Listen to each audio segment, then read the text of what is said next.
अस्सलाम वालेकुम, नमस्कार। मैं शमीम अब्दुल गनी खान, राष्ट्रवादी एसपी पार्टी मुंगरा कलमा विधानसभा का प्रेसिडेंट हूँ। मुझे अपने शहर वासियों को या जहाँ तक मेरी आवाज पहुँच रही हो, आप तमाम लोगों को ये बताते हुए बड़ी खुशी हो रही है कि आज जिस तरीके से जनगणना 10 साल का जो रिकॉर्ड होता है, 10 साल के बाद जनगणना की जाती है। 2026 में ये जनगणना फिर की जा रही है दोबारा। 1 मई से लेकर के 15 मई तक ये जनगणना चालू की गई है। सबसे पहले तो मैं आपको ये क्लियर कर दूं कि जनगणना और एसआईआर दोनों डिफरेंट है। बहुत सारे लोग, बहुत सारे हमारे भाई, हमारी बहन, हमारे बुजुर्ग, हमारा यूथ ये कंफ्यूज है कि कहीं दोनों एक तो नहीं है। तो जो एसआईआर है और जो जनगणना है वो दोनों में डिफरेंट है। एसआईआर आपको पता हो चुका है, आपने मैपिंग करा दिया है। आने वाले कुछ वक्त के अंदर फिर एसआईआर को लेकर के बीएलओ आपके दरवाजे पर होंगे, लेकिन जिनका मैपिंग नहीं हुआ है उनका मैपिंग तनवर नगर राष्ट्रवादी एसपी कार्यालय के ऊपर डॉक्टर जितेंद्र अवार्ड के नेतृत्व में आज भी चल रहा है। लेकिन आज मेरा आपके बीच में बताने का मुख्य कारण ये था कि जो 1 मई से लेके 15 मई तक जनगणना चल रही है, इसका बहुत शॉर्ट टाइम है। आप अगर कहीं हज पे हो या आप कहीं यहाँ से किसी और स्टेट में हो, तो आप कहीं पे भी हो, लेकिन आप अपने इस लैपटॉप से, आपके इस मोबाइल से सारी जानकारी अपलोड कर सकते हैं। इसमें आपको कोई डॉक्यूमेंट अपलोड नहीं करना है।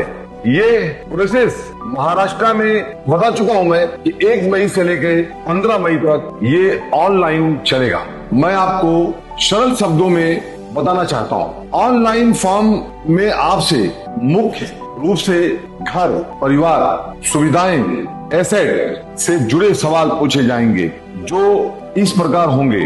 इस प्रोसेस में आपको नीचे दी हुई वेबसाइट पर जाकर लॉगिन करना है। आपको अलग अलग प्रकार से सवाल पूछे जाएंगे। इन सवालों को आपको इत्मीनान से भरना होगा।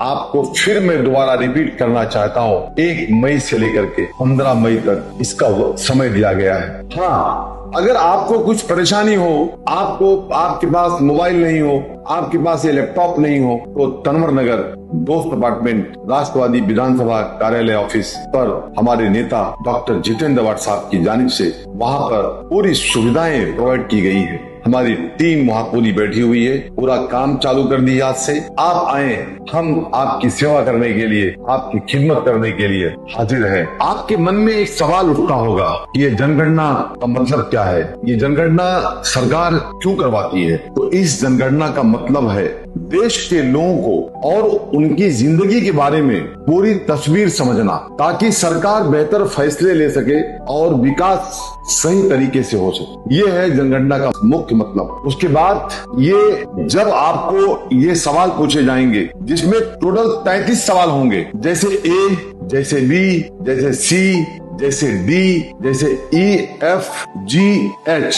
तो आपको इस कैटेगरी के जो सवालात होंगे, जो आपको स्क्रीन में दिखाया जाएगा। आपके पास ऑफिसर्स भी आएंगे जनगणना की तरफ से, आपके घर पे आएंगे। जब आपको ये टोकन मिलेगा ये फॉर्म भरने के बाद, तो वो टोकन को आपको संभाल के रखना है। शायद वो ऑफिसर आपसे वो टोकन भी देखे और आपका जनगणना कंप्लीट हो सके। Thank you. हमारी जनगणना, हमारा विकास।